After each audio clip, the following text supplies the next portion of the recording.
This is Jason Andrews from Tendons and Tenors. Yeah, right? What happened? Well, long story short, I tore a tendon in my shoulder. So I will not be able to continue working on the sewing desk for a couple of weeks. Unfortunately, that's one of the drawbacks to using traditional tools and traditional methods. You really need both hands to be able to do anything, especially planing. I can't even plane any of the wood that I need. So I'm going to have to take a short break from that.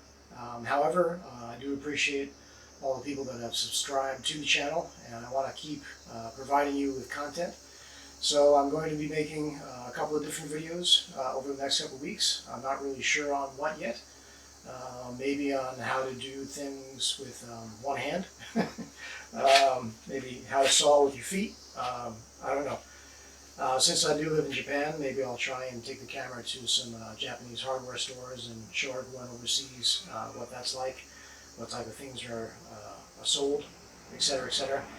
In any case, I did make 2 days worth of video for part 6, or what was going to be part 6 for the sewing desk build. So I'll show that to you now.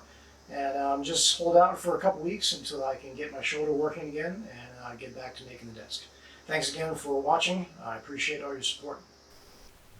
Now that I have the left side of the desk done, I need to start working on the right side with the 2 drawers here.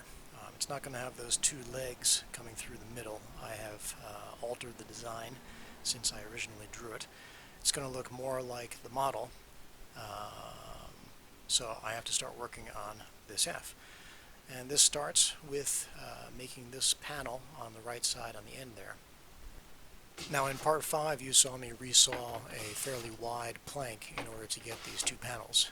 One of them I cut down to use for the door, and this is the other side. Now after I resaw the wood, there must have been a lot of moisture left inside because both panels cupped considerably, and I had to do a lot of planing to flatten them. This is the second one, as you can see, and I got one side almost completely flat, and the other side still has a nice curve to it, but that's going to be the front of the panel anyway, and I'm going to be planing that to shape it, so I don't mind that it has that curve. After I finished making the panel, I needed to start working on the joinery, and that started with me sharpening my auger bits so that I could cut these mortises a little quicker. I like to use the bit and brace to get a lot of the wood out, especially when I'm making these long, deep mortises. It just makes it go a lot quicker. So the rest is kind of self-explanatory as usual. I will stop narrating and I'll let you enjoy the video. Thanks again for watching.